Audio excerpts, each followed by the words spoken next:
नमस्कार दोस्तों। हमारे इस सीजन जीवन के प्रश्न शास्त्रों के उत्तर के चौथे एपिसोड में आप सबका स्वागत है। क्या आपको कभी ऐसा लगता है कि सब कुछ टूट गया है?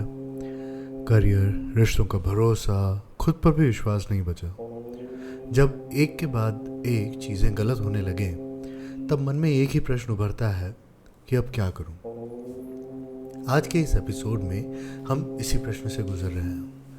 जब सब गलत हो रहा हो तो क्या करें? और इसका उत्तर ढूंढेंगे हम गीता के युद्ध में, रामायण के वनवास में और उपनिषदों के मौन में। दोस्तों, जब सब गलत होने लगता है तो सबसे पहले मन बेचारा बन जाता है, भ्रमित, अशांत और टूटने की कगार पर। इस समय हम या तो गुस्सा हो जाते हैं या निराशा में डूब जाते हैं। लेकिन यही समय है जब आप निर्धारित करें अपने आने वाली दिशा को।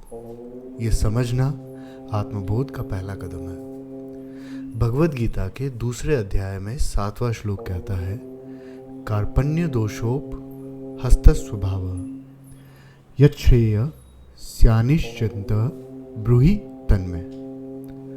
यहाँ पर जो कंटेक्स्ट है पहले मैं आपके साथ में वो शेयर करता हूँ कि अर्जुन जब सब कुछ गलत देख कर कहते हैं, वो जब देख रहे हैं कि रणभूमि में भाई भाई को मार रहा है, पिता पुत्र से लड़ रहा है, उस समय पर वो कहते हैं कि मुझे समझ नहीं आ रहा है, मुझे मार्ग बताइए।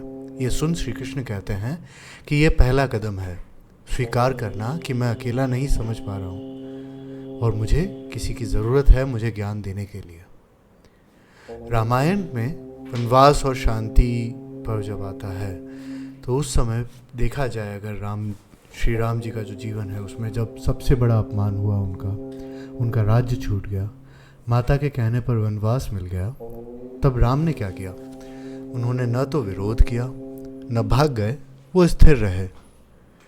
रामायण से हमें सीखने को मिलता है कि आपत्ति में स्थिरता एक शस्त्र है और ये स्थिरता आती है श्रद्धा से, न कि हालात के ठीक होने से।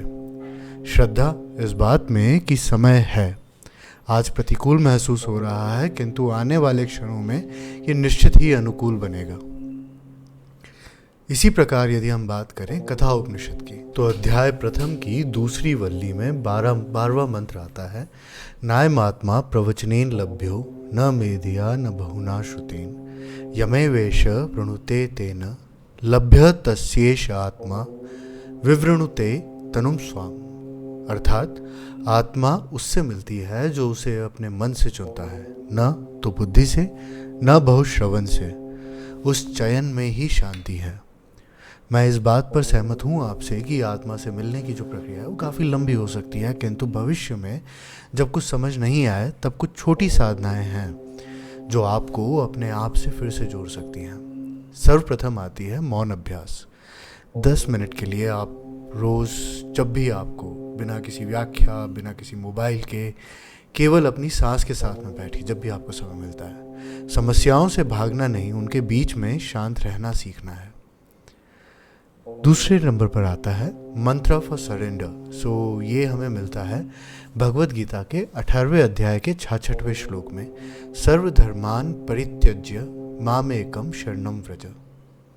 अर्थात इस मंत्र का अर्थ है कि अब सब कुछ छोड़िए और केवल मुझ में शरण लीजिए। जब सब गलत हो रहा हो तब व्यवस्था पर नहीं, परम समर्पण पर भरोसा किया जाता है। तीसरे नंबर पर आता है कर्म संकल्प।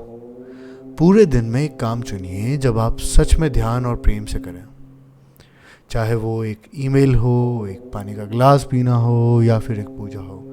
अगर आपको ध्यान होगा और आपने हमारे पुराने पॉडकास्ट सुने होंगे तो मैंने अक्सर इस बात का जिक्र करा है। चौथे नंबर पर आता है बोध। सब गलत हो रहा है, ये सच हो सकता है, पर इसका अर्थ हमेशा गलत नहीं होता। कभी कभी विघ्न जीवन की दिशा बदलने के लिए आते हैं। राम को वनवास इसलिए मिला ताकि उन्हें विश्व गुरु बनने का मार्ग मिले। कृष्ण इसलिए युद्ध में बोले क्योंकि कभी कभी शब्द शांत रहने से बड़े होते हैं।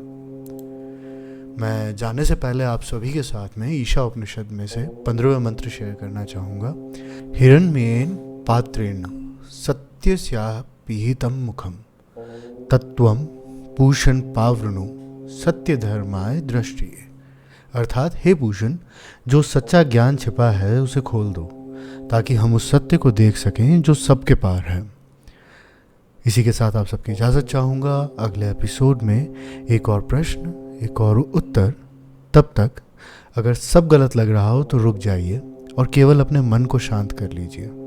सही और गलत के पार भी एक चेतना होती है और वही आपका साथ हमेशा देती है। मैं हूँ आपका दोस्त और आप सुन रहे थे जीवन के प्रश्न, शास्त्रों के उत्तर।